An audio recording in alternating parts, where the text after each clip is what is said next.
Ferdy Sambo beri Kapolri Jenderal Listio Sigit pelajaran, kisahnya bertemu Teddy Minahasa terungkap.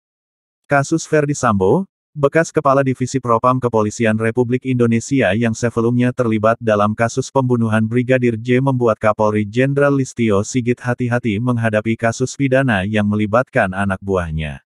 Kasus Ferdy Sambo menjadi pelajaran bagi Listio Sigit saat menghadapi kasus peredaran narkoba yang melibatkan tersangka Teddy Minahasa. Hal ini terungkap dari kisah Listio Sigit saat bertemu Teddy Minahasa, yang diungkapkan di persidangan. Adalah Irjen Pol Teddy Minahasa yang mengungkap kisah ini saat diperiksa sebagai terdakwa dalam kasus peredaran narkoba di persidangan di Pengadilan Negeri Jakarta Barat, Kamis tanggal 16 Maret tahun 2023. Dalam pengakuannya, Irjen Pol Teddy Minahasa menyebutkan bahwa Kapolri Jenderal Listio Sigit Prabowo tidak ingin kasus dirinya sama seperti kasus Ferdy Sambo. Adapun yang dimaksud Kapolri adalah mendapatkan informasi yang keliru. Sepulang saya dari rumah sakit, saya jam 3 lewat diizinkan pulang langsung menuju ruang kerja Kapolri. Di sana menunggu lebih kurang 1,5 jam. Kira-kira jam 5 sore saya diterima lalu diarahkan ke Propam untuk klarifikasi, kata Teddy di persidangan. Kapolri mengatakan, Jenderal saya tidak ingin terulang seperti kasus Sambo, saya mendapatkan informasi yang keliru, sehingga saya klarifikasi dulu di Propam Polri, jelasnya. Teddy melanjutkan lalu dirinya menuju ruangan Kadif Propam dan diarahkan ke ruang Biro Paminal. Menjelang Isya ia dilakukan tes urin, cek darah dan rambut untuk kepentingan laboratorium. Setelah itu saya melakukan pemeriksaan atau klarifikasi sampai dengan 11:30 malam oleh Biro Paminal. Dan di situ juga sudah ada penyidik Direktorat Reserse Narkoba Polda Metro Jaya juga, jelasnya. Saat itu pula saya dinyatakan sebagai tersangka. Lalu di berita acara pemeriksaan sebagai tersangka saya menolak dengan alasan perlu klarifikasi dahulu, sambungnya. Kemudian penyidik Direktorat Reserse Narkoba Polda Metro Jaya memeriksa dirinya sebagai saksi. Lalu setelahnya itu dikatakan ia dipatsus. Sebagai informasi, dalam kasus peredaran narkoba telah menyeret 7 terdakwa yang sedang menjalani proses persidangan di Pengadilan Negeri Jakarta Barat. Ketujuh terdakwa itu ialah mantan Kapolda Sumatera Barat, Irjen Pol Teddy Minahasa, mantan Kapolres Bukit Tinggi, AKBP Dodi Prawiranegara, mantan Kapolsek Kalibaru, Kompol Kasranto, mantan anggota Satres Narkoba Polres Jakarta Barat, Aibtu Janto Parluhutan Situmorang, Linda Pujiastuti alias Anita Cepu, Syamsul Marif alias Arif, dan Muhammad Nasir alias Daeng.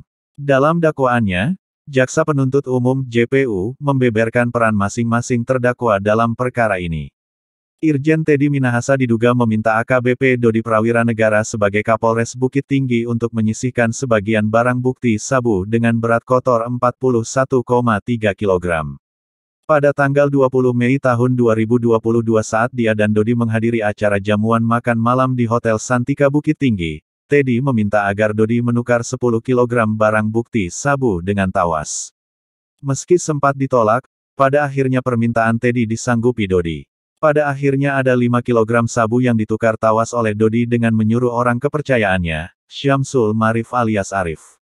Kemudian Teddy Minahasa sempat meminta dicarikan lawan saat hendak menjual barang bukti narkotika berupa sabu. Permintaan itu disampaikannya kepada Linda Pujiastuti alias Anita Cepu sebagai bandar narkoba. Dari komunikasi itu, diperoleh kesepakatan bahwa transaksi sabu akan dilakukan di Jakarta. Kemudian Teddy meminta mantan Kapolres Bukit Tinggi, AKBP Dodi Prawiranegara untuk bertransaksi dengan Linda. Linda pun menyerahkan sabu tersebut ke mantan Kapolsek Kalibaru, Tanjung Priok Kompol Kasranto. Lalu Kompol Kasranto menyerahkan ke Aibtu Janto Parluhutan Situmorang yang juga berperan menyerahkan narkotika tersebut ke Muhammad Nasir sebagai pengedar. Tanggal 28 Oktober terdakwa bertemu saksi Janto P. Situmorang di Kampung Bahari. Saksi Janto P. Situmorang memberikan rekening BCA atas nama Lutfi Alhamdan. Kemudian saksi Janto P. Situmorang langsung menyerahkan narkotika jenis sabu kepada terdakwa, ujar JPU saat membacakan dakwaan Muhammad Nasir dalam persidangan Rabu, tanggal 1 Februari tahun 2023. Akibat perbuatannya, para terdakwa dijerat pasal 114 ayat 2 Undang-Undang Republik Indonesia Nomor 35 Tahun 2009 tentang narkotika, Junto Pasal 55 Ayat 1 Pertama Kitab Undang-Undang Hukum Pidana Subsidiar Pasal 112 Ayat 2 Undang-Undang Republik Indonesia. Nomor 35 Tahun 2009 tentang Narkotika Junto Pasal 55 Ayat 1 Pertama Kitab Undang-Undang Hukum Pidana. Seperti diketahui, Ferdy Sambo dulunya adalah seorang inspektur jenderal dan Teddy Minahasa juga. Keduanya tersangkut masalah hukum. Ferdy Sambo telah jadi terpidana mati sementara Teddy Minahasa masih menjalani sidang kasus narkoba yang melibatkan dirinya. Begitulah kisah bagaimana kasus Ferdy Sambo jadi pelajaran Listio Sigit menghadapi Teddy Minahasa.